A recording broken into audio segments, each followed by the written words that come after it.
예수께서 비유로 여러 가지를 그들에게 말씀하여 이르시되 씨를 뿌리는 자가 뿌리러 나가서 뿌릴새 더러는 길가에 떨어짐에 새들이 와서 먹어버렸고 더러는 흙이 얕은 돌밭에 떨어짐에 흙이 깊지 아니하므로 곧 싹이 나오나 더러는 가시떨기 위에 떨어짐에 가시가 자라서 기운을 막았고.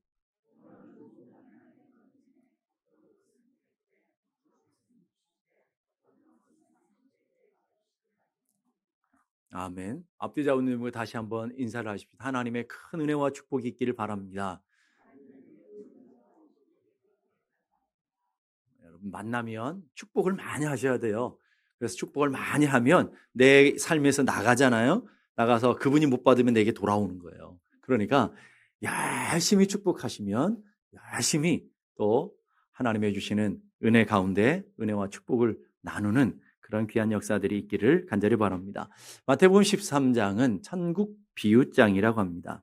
하나님 나라의 비밀을 예수님이 비유로 잘 설명하고 있는데 그 첫 번째 비유가 오늘 우리가 읽은 밭의 비유인 것을 보게 돼요. 오늘 비유는 마태복음 12장의 그 앞에 나온 그 배경을 잘 이해하지 않으면 이 하나님이 주시는 그 은혜의 말씀이 진정 어떤 의미인지를 우리는 잘 모를 수가 있습니다. 마태복음 12장에 보면 예수님의 어머니와 동생들이 예수님을 찾아왔어요. 저희들이 그 예수님의 동생과 어머니를 보면서 당신의 어머니와 모친과 당신의 형제들이 왔습니다. 그랬더니 예수님이 누가 내 모친이며 누가 내 형제냐 이렇게 말씀하시며 50절에 이런 얘기해요. 누구든지 하늘에 계신 내 아버지 뜻대로 하는 자가 내 형제요 자매요 어머니니라. 무슨 말이에요? 육체적인 혈통적인 것이 중요한 게 아니고 하나님 나라의 백성, 하나님 나라의 가족이 되는 것은 하나님의 은혜 안에서 여러분의 삶에 하나님의 말씀을 붙들고 열매 맺는 삶을 살아가는 사람들이 진정 하나님 나라의 백성이 되어진다. 이걸 설명하기 위해서 오늘 비유가 연결되어서 있는 것을 보게 됩니다. 그럼 보면 하나님 나라의 백성은 도대체 누구냐 하는 거예요. 누구예요? 하나님의 말씀을 받아서 그 말씀을 지키며 여러분의 삶에 열매로 풍성하게 맺어져 가는 사람, 그 사람들이 하나님 나라의 백성이다라는 거예요. 그러지 못한 사람들은 하나님 나라의 백성이 아니다라고 얘기하는 거예요. 자, 그러면 오늘 우리가 읽은 본문에 몇 가지의 밭이 나와요? 우리가 보기에는 네 가지의 밭이잖아요. 근데 엄밀히 말하면 두 종류의 밭이에요. 열매를 맺는 밭과 열매를 맺지 못하는 밭. 열매를 맺는 밭은 30배, 60배, 100배의 풍성한 열매를 만들어냈는데 열매를 맺지 못하는 밭은 이런저런 모양으로 핑계가 많은 거예요. 이런저런 모양으로 상황이 많은 거예요. 그래서 세 가지의 종류로 열매를 맺지 못한다라고 설명하고 있는 거예요. 오늘 우리도 마찬가지죠. 여러분이 믿음이 잘 자라고 열매를 맺는 사람들은 인생이 아주 심플해요. 하나님 말씀 붙들고 기도하며 하나님을 사랑하며 날마다 은혜와 믿음 가운데 굳건하게 서 있어요. 별 이유가 없어요. 늘 은혜의 자리로 살아가요. 그런데 항상 보면 이유가 많고 변명이 많은 사람들이 문제예요. 그 열매를 못 맺는 사람들은 이유도 많고 변명도 많아요. 첫 번째 이유를 보실까요? 4절 보니까 뿌릴새 생명의 말씀이 뿌려졌어요. 더러는 길가에 떨어짐에 새들이 와서 먹어버렸어요. 길가에 떨어졌더니 그 씨가 다 새들이 와서 먹어버렸기 때문에 열매를 맺을 수가 없다라는 거예요. 이 길밭이라는 것은 여러분이 시골에서 있었던 분들은 아시겠지만 밭과 밭 사이에 길이 있어요. 밭과 밭 사이의 길은 사람들이 통행로이기 때문에 바로 길이 단단해요. 씨가 뿌려져도 심겨질 수가 없다는 말이에요. 이스라엘 땅도 마찬가지예요. 그런 길가에 뿌려졌다라고 얘기하는데 그러면서 예수님은 굉장히 친절하게 이 뜻이 무엇인지를 설명해 주고 있어요. 19절을 보십시다. 아무나 천국 말씀을 듣고 깨닫지 못하는 자는 누구나 복음을 들을 수 있어요. 누구나 주님 앞에 나와서 여러분들이 말씀을 들을 수 있는데 듣고 뭐 하는 사람이요? 깨닫지 못하는 사람이 길밭이다 설명해 주고 있어요. 자, 주님의 말씀을 들어요. 여러분이 교회 열심히 나오셨어요. 안 나오신 분들도 길밭이지만 여러분이 나와서 말씀을 열심히 듣지만 여러분의 마음 가운데 하나님의 말씀이 심겨 있지 않는 사람들 말씀을 들을 때 보면 다 여러분의 얼굴을 보면 알아요. 저 이상한 생각하고 계시는, 예? 지금 막 딴 생각하고 있는 분들이 얼굴에 다 써 있다고요. 여러분이 이마에 써 있는 게 아니라 여러분 얼굴에 딱 써 있어요. 보면 저분이 하나님의 말씀을 스펀지처럼 잘 받아들이고 있구나. 오늘 여러분부터 하는 말이에요. 하나님의 말씀이 있을 때 쏙쏙 받아들이는 사람이 있는가 하면 하나님의 말씀을 계속 ting기는 사람이 있어요. 튕겨내는 사람. 여기는 없는 것 같아요. 튕겨내는 사람들이 있는데 그 튕겨내는 사람들이 육신가 하나님 말씀을 듣지만 깨닫지 못하고 튕겨내는 사람들을 길밭이라고 한다 이 말이에요. 우리도 길밭이 될 수 있다 이거죠. 하나님의 말씀 앞에 나왔지만 하나님 말씀을 잘 듣지 않으면 길밭이 되는데 여러분 들을 때는 어때요? 아멘 해야 되잖아요. 동의하십니까? 아니요. 그럼 노멘 그러시는 분이 있다 이 말이에요. 그런 분들은 길밭이라는 거예요. 하나님 말씀 오늘 나에게 주시는 말씀으로 아멘 해야 되는데 마음이 강팍해요. 사람들이 길이 막 밟히니까 사람들이 밟히니까 어때요? 이런저런 모양으로 핑계도 많고 원망도 많아요. 그래서 마음이 단단해졌어요. 강팍해졌어요. 자기의 고집과 편견과 아집이 있어요. 그래서 하나님 말씀을 밀어내요. 하나님 말씀을 받아들여야 돼서 아멘 해야 되는데 자꾸 밀어내게 되는 거예요. 성경에 보면 그런 사람들이 많잖아요. 롯의 사위들. 소돔과 고모라 심판이 있다 그러면 아멘하고 나와야 되잖아요. 그런데 그냥 밀어내잖아요. 농담처럼 여기잖아요. 여러분 애굽의 바로왕 아시잖아요. 바로왕은 하나님의 말씀이 얼마나 능력인지 실제 경험한 사람이에요. 피재앙으로부터 시작해서 계속 재앙이 내리잖아요. 재앙이 내리는데도 안 보내는 거예요. 재앙이 끝나면 더 강팍해지는 거예요. 하나님의 말씀이 있음에도 불구하고 두려워하면서도 강팍해요. 듣지 않는다고요. 결국은 멸망까지 가게 되는 거예요. 하나님 말씀이 심겨졌을 때 곧 받아들여야 되잖아요. 곧 받아들이는데 민기적거리면서 하나님 말씀에 반응을 하지 않으니까 이 시간 누가 역사하는 거예요? 마귀가 역사하는 거예요.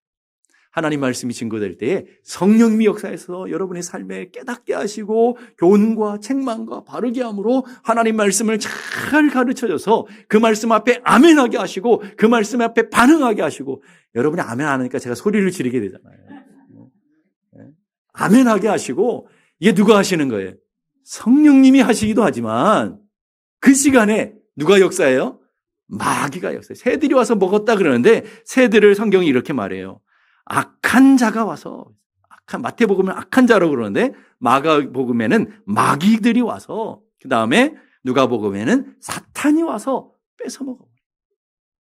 자, 사탄은요 우리의 영혼을 훔치는 자잖아요. 여러분의 영혼을 파괴시키는 자예요. 사탄 좋아하면 안 돼요. 여러분의 영혼이 파괴되고 여러분의 삶의 멸망으로 끌고 가는 자가 여러분의 영혼을 도둑질하고 멸망시키는 자가 마귀라고 그랬어요. 근데 마귀가 언제 역사해요? 여러분을 멸망시키고 여러분을 무너뜨리기 위해서 언제 역사하느냐 하면 말씀을 들을 때 역사하는 거예요. 말씀을 들을 때에 여러분에게 말씀이 들려져서 아멘하고 말씀을 탁 흡수해야 되는데 말씀을 가만 놔두니까 아멘하지 않으니까 마귀들이 와서 그 말씀을 먹어버리는 거예요. 말씀을 없애버리고 그 마음에 말씀이 자라야 될 마음에 뭘 뿌려놓고 가요? 가라지를 뿌려놓고 가요. 근심, 염려, 두려움, 낙심의 가라지를 오늘 여러분의 마음속에 설교 들으면서 집에 가면 이거 해야 되는데 혹시 가스불 끄고 오지 않았나? 막 근심과 염려들이 막 생기고 오늘 가라지가 계속 마귀가 뿌리는 거예요. 여러분의 마음에 생명의 말씀이 자라야 되는데 뭐만 자라요? 가라지만 막 자라는 그런 분들이 우리 교회는 말고 여 옆에 교회에 있다 이 말이에요. 새들이 와서 먹어버렸어요. 그러니까 말씀이 없어요. 그러면 여러분 안에 멸망으로 가기 위해서는 말씀만 먹어버리면 돼요. 왜? 여러분이 소견대로 세상의 기준대로 세상의 풍파대로 세상의 풍조대로 살아가 버리니까 말씀의 기준이 없는 사람들은 그래서 자연스럽게 조금씩 멸망의 길로 갈 수밖에 없는 거예요. 그래서 말씀 듣는 게 중요해요. 말씀 앞에 아멘으로 응답하며 반응하는 것이 얼마나 중요한지 몰라요. 그래서 오늘 여러분의 아멘은 세 가지가 있댔죠. 입술로 아멘해야 돼. 나는 아멘 하는데 입술로는 안 할 거야. 하늘이 무너지는 줄 알고 내가 아멘하면 천장이 뚫릴까 봐 안 하시는 분들이 있는데 입술로 아멘 하셔야 돼요. 왜? 마음의 그 입술로 고백하는 거잖아요. 두 번째, 입술로만 아멘 하는 게 아니라 마음으로 아멘 하셔야 돼요. 동의합니다. 하나님 그렇습니다. 아멘 하셔야 돼요. 거기다가 세 번째, 여러분의 삶으로 아멘 하셔야 돼요.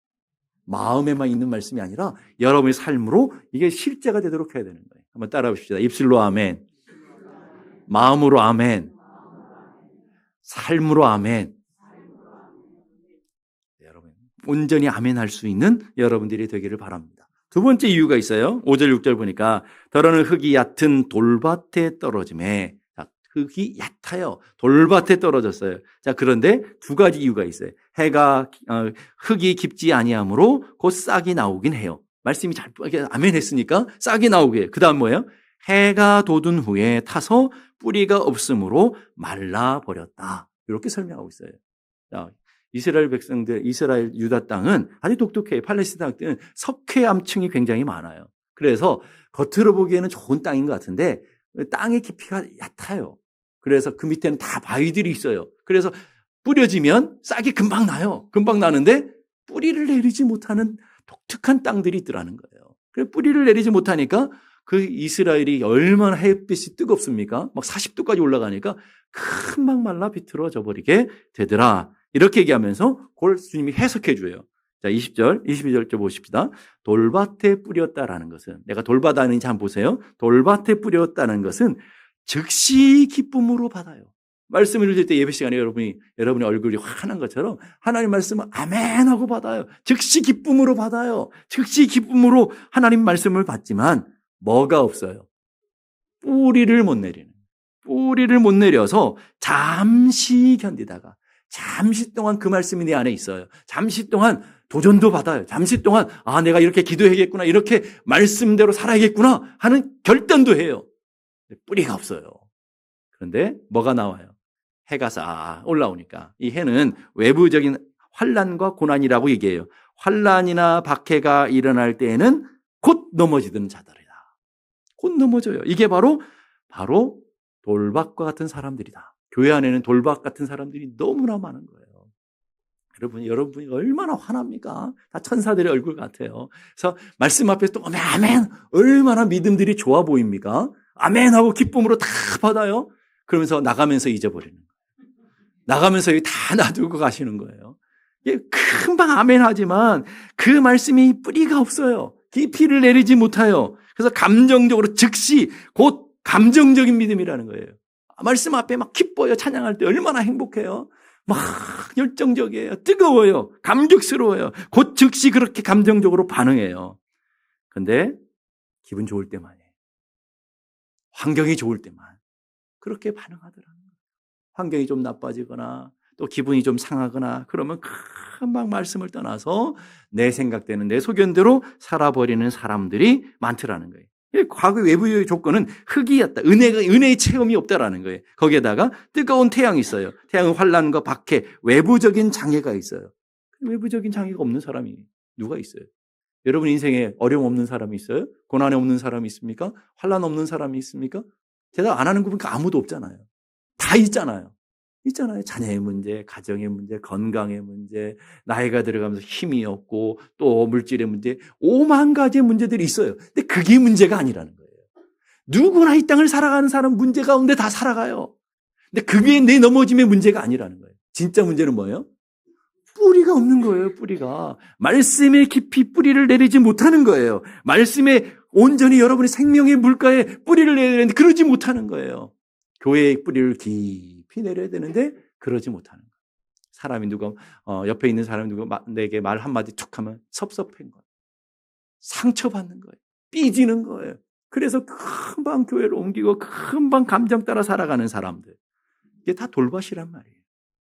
교회 안에 얼마나 믿음 좋은 분들이 많아요. 겉으로 보기에는 얼마나 다 믿음이 좋습니까? 믿음이 좋은데 문제는 뭐예요? 믿음이 없는 게 문제예요. 사람이 이런저런 상처 때문에 교회를 옮기고 이런저런 문제 때문에 낙심하고 절망하고 그럼 욱하고 섭섭해하고 이런 사람들 교회 안에 너무나 많더라는 거예요. 제가 연말 되면 부탁이에요. 사람 때문에 시험 들지 말라. 여러분의 믿음의 뿌리를 하나님께 두시고 하나님 앞에 깊이 두셔서 하나님 주시는 말씀을 가지고 살아야 되고 교회의 뿌리를 깊이 두셔야 되는데 뿌리가 없으니까 조금만 바람 불어도 넘어가잖아요. 조금만 사람이 툭 건드려도 금방 쓰러지잖아요. 여러분 생각해 보세요. 이 땅을 살아가면서 누가 상처 안 주는 사람이 있고 상처 안 받는 사람이 어디 있어요? 여러분 안 그러세요? 그런 분들이 제일 많이 상처를 줘요. 난 상처 안 줘. 그러는 분들 무슨 자신감이에요? 목사인 저도요, 얼마나 조심하는데도 보면 다 목사한테 상처를 받았대. 신기하고 놀라운 일이 벌어져요. 주중에 천국 가서 꼭 물어볼 거예요. 진짜 그때 내가 상처 줬냐고. 네? 물어보고 싶어요. 다 상처받았대. 그럼 바꿔서 목사는 상처를 안 받는 것 같아요. 상처받을 때 같으면 제가 한 10,000번은 교회를 옮겼을 거예요. 네? 누구 때문에 교회인 거, 누구 때문에 교회인 거, 뭐 이 일 때문에 옮기고 저 일 때문에 이런 말 때문에 저런 말 때문에 옮겼으면 아마 10,000번 가지고도 안 될 거예요. 뿌리를 깊이 내려서 우리가 하나님 앞에 은혜를 깊이 뿌리를 내려야 유동하지 않잖아요. 흔들어도 견고하게 서 있을 거 아니겠어요? 근데 뭔 시험이 드는 사람들이 이렇게 많으며 뭐 이렇게 이유가 많고 변명이 많은지 모르겠어요. 하나님 섬긴다면서요. 하나님 사랑한다면서. 그만한 것을 각오하지 않고 어떻게 하나님을 섬길 수가 있느냐라는 거예요. 하나님의 말씀보다 자기 기분이 더 중요하기 때문에 하나님의 말씀에 뿌리를 내리고 교회에 뿌리를 내려야 되는데 자기 감정에 뿌리를 내리고 자기 기분에 뿌리를 내리고 그래서 겉에 좋을 때는 다 좋아 보여요. 이러다가 시험 들고 낙심하고 절망하고 그러신 분들이 우리 교회는 없지만 너무나 많다는 거예요. 예? 여기저기 메뚜기처럼 옮겼다 팔짝팔짝 뛰고 그런 사람들에게 무슨 은혜가 주어지냐 이 말이에요. 여러분 나무 심어보세요. 나무를 자꾸 옮겨 심으면 나무도 몸살을 알아요. 자꾸 옮겨 심는 나무들은 열매를 못 맺어요. 그러니까 굳건하게 뿌리를 생명의 물가에 내려서 뿌리를 깊이 해야 되는 거예요. 환난과 고난이 문제가 아니에요. 여러분보다 더 큰 고난, 더 큰 환난, 더 큰 문제가 있어도 뿌리를 깊이 견고하게 낸 사람은 요동하지 않는 거예요. 요동하지 않아요. 교회에 뿌리를 내리지 않고 하나님의 말씀에 예배에 기도에 뿌리를 내리지 않기 때문에 문제라는 거예요. LA 가면 요세미티 공원이라는 곳이 있대요. 저는 안 가봤지만 거기에 보면 레드 우드라는 나무가 있어요. 그 나무는 세계에서 가장 오래된 나무, 가장 큰 나무, 지구상에 가장 높이 자라는 나무들이 있대요. 그래서 제가 찾아봤어요. 인터넷에서. 진짜 그렇더라고요. 꼭 가보고 싶더라고요. 나무가 얼마나 높이 자라는지 그냥 작은 나무가 한 70m 정도 되는 좀 큰 나무들은 100m가 넘는데 놀라지 않을 줄 알았어요. 뭐 그 정도야 뭐. 나무 크기 얼마나 큰지 실제 그런 여러분 인터넷 들어가 보시면 그런 거 나와요. 사람들이 이렇게 팔 벌리는데 10명이 팔 벌려가지고 그 나무를 다 못 따는 나무들도 있는 거예요. 얼마나 큽니까? 얼마나 위대합니까? 그래서 그 나무들을 생물학자들이 연구했는데 비결이 있더라. 그렇게 높이 100m를 넘어 자랄 수 있는데도 어떻게 그렇게 견고한지 그 나무들이 오래된 나무는요 2400년이 되었대요. 역시 반응이 좋으시네요. 2400년이 되었어요. 그 2400년 세월을 어떻게 버텼나. 수많은 환난과 수많은 고난 풍랑이 있고 수많은 자연재해들이 있는데 어떻게 버텨서 그렇게 높이 크게 오래 살 수 있나. 비결이 뭐라고요? 뿌리가 깊게 넓게 나무와 나무들이 다 얽히고 연결되어서 넓게 한번 가보자고요. 예, 넓게 연결되어져 있어가지고 풍랑이 불어도 조동치 않는 거예요. 가뭄이 와도 서로 다 공급시켜주는 거예요. 그래가지고 그 뿌리 때문에 오랫동안 버티고 있더라는 거예요. 여러분 교회도 마찬가지예요. 여러분 성도와 성도들이 뿌리를 깊이 서로 연결하고 교회의 뿌리를 깊이 내리고 하나님 말씀에 깊이 뿌리 내는 사람들은 환난과 고난이 와도 요동하지 않는 거예요. 조금 흔들릴 수 있어도 하나님 그렇게 심각한 문제들이 아니더라는 거예요. 근데 우리 공원에 가보면 이 아틀란타도 만만치 않은 나무들이 많잖아요. 근데 가보면 풍랑 한번, 태풍이나 허리케인 한번 지나고 하면 다 피곤하다고 주무셔요. 보면 뭐예요? 뿌리들이 요만해요.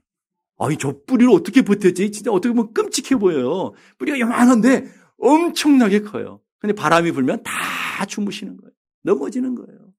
오늘 우리는 안 그렇습니까? 교회 안에서 얼마나 믿음 좋아 보이고 기도도 열심히 하고 또 뭐 이런저런 모양으로 봉사도 열심히 하는데 겉은 번지를 한데 뿌리가 요만해요. 자기 의의 뿌리를 두고 자기 자랑의 뿌리를 두고 세상의 뿌리를 두니까 조그만 시험 오면 다 넘어지는 분들이 얼마나 많은지 몰라요. 우리 앞뒤 좌우에게 한번 인사하십시오. 시험에 들지 맙시다. 이렇게 다시 한번 인도할 때 나 때문에 시험 들지 마세요. 이렇게 인사합시다. 예.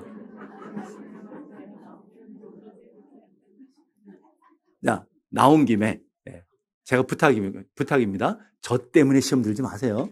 교회를 옮기더라도 저 때문에 옮기지는 마시라는 거예요. 하나님의 말씀이 있고 생명력이 있는데 뿌리를 깊이 내려서 열매 맺는 그런 귀한 은혜가 있기를 바랍니다. 세 번째 이유가 있는데 덜어는 가시떨기 위에 떨어짐에 가시가 자라서 기운을 막았고 뿌리도 잘 내렸어요. 잘 자랐어요. 얼마나 멋있게 자라는지 몰라요. 근데 열매는 없어요. 그 이유가 뭐냐? 이렇게 얘기해요. 22절 설명해요. 가시떨기에 뿌려졌다는 것은 말씀을 들으나 세상의 염려와 재물의 유혹에 말씀이 막혀 결실하지 못하는 자요. 그렇게. 자, 무슨 말이에요? 인간이 아담과 하와가 범죄하고 하나님께서 인간을 저주하셨잖아요. 심판하셨는데 남자는 이마에 땀 흘리고 수고해야 되고 여자는 애를 낳는 수고를 해야 된다 하는 얘기였어요. 그러면서 이 땅에 주어진 저주가 뭐예요? 가시와 엉겅퀴가 주어졌다. 가시와 엉겅퀴가. 우리 열매 맺지 못하도록 가시와 엉겅퀴가 끊임없이 우리를 찌르고 있는 것. 근데 뭐 중요한 거 있어요. 아까 돌밭의 것들은 돌밭이 열매를 맺지 못하는 이유는 외부적인 것이었잖아요. 밖에 해가 떠서 환난과 고난과 핍박이 와서 결국 열매 맺지 못하는데 이 세 번째 길밭의 이야기들, 길밭이 열매를 맺지 못하는 길밭이 아니죠. 가시밭이 열매를 맺지 못하는 가만히 이게 눈만 가시밭이 열매를 맺지 못하는 이유는 뭐예요? 내면적인 것이라는 거예요. 염려, 그다음에 욕심, 그리고 향락, 욕망 이런 것들이 결국 우리 안에 가시가 되어서 자라지 못하게 하고 믿음이 좋아 보이는데 열매 없는 인생이 되어지더라 하는 거예요. 그래서 첫 번째는 뭐라고요? 세상의 염려로 말미암아. 세상의 염려라는 메림네오라는 단어는 물어뜯다 찢다라는 단어와 마음이 두 단어가 합쳐져 있는 거예요. 마음을 찢는 것. 염려는 마음을 찢는 거예요. 염려는 우리 인생을 찢어놓는 거예요. 그런데도 늘 염려를 사랑하는 분들이 계시잖아요. 주님을 사랑하라고 그러니까 주님은 사랑하지 않고 염려는 내다 버리라고 그랬잖아요. 염려를 십자가 앞에 버리라고 그랬잖아요. 왜냐하면 주가 너희를 권고하십니다. 아무것도 염려하지 말고 오직 기도와 모든 간구로 너희 구할 것을 감사함으로 하나님께 아뢰라 그랬어요.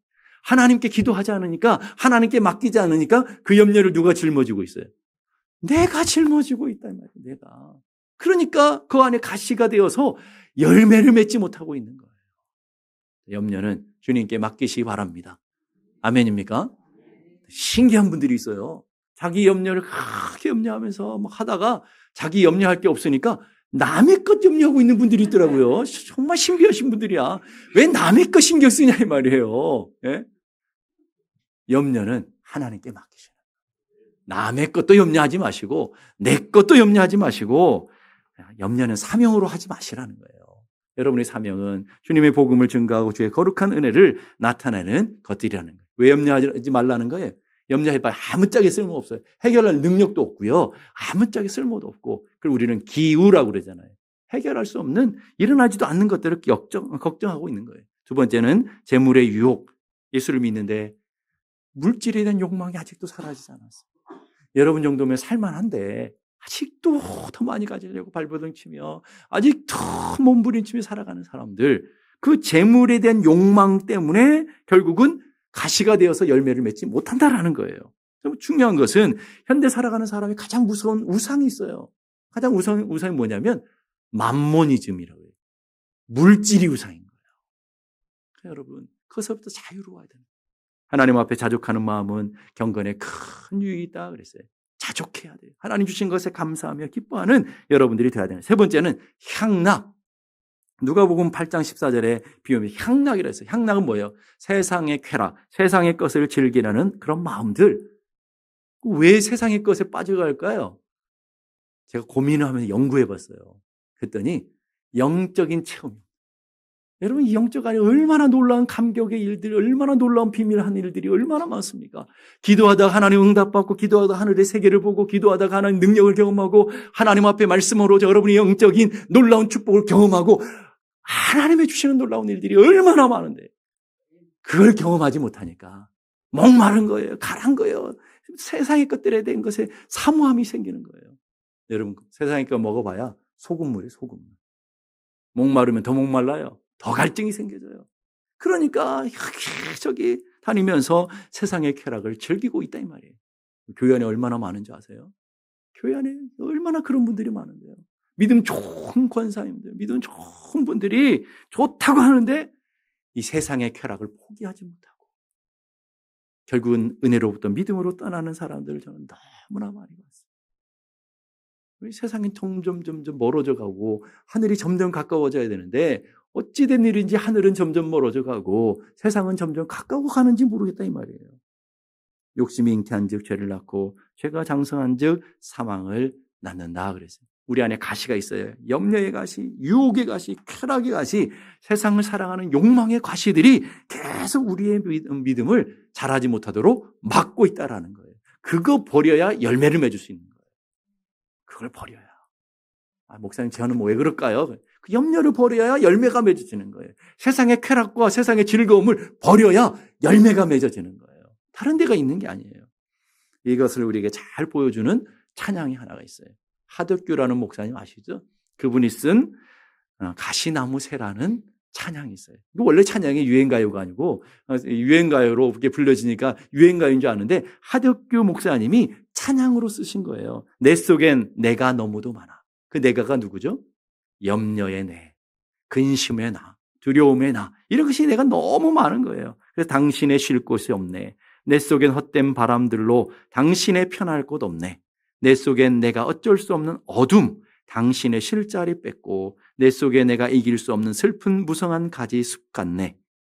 바람만 불면 고난이 오고 어려움만 불면 메마른 가지들이 서로 부딪히며 내 안에 것들이 온갖 것들이 나를 부딪히잖아요. 그러며 울어대고 쉴 곳을 찾아 지쳐 날아온 어린 새들도 가시에 찔려 날아가고 바람만 불면 외롭고 또 괴로워 슬픈 노래 부르던 날이 많았는데 내 속엔 내가 너무도 많아서 당신의 쉴 곳이 없네.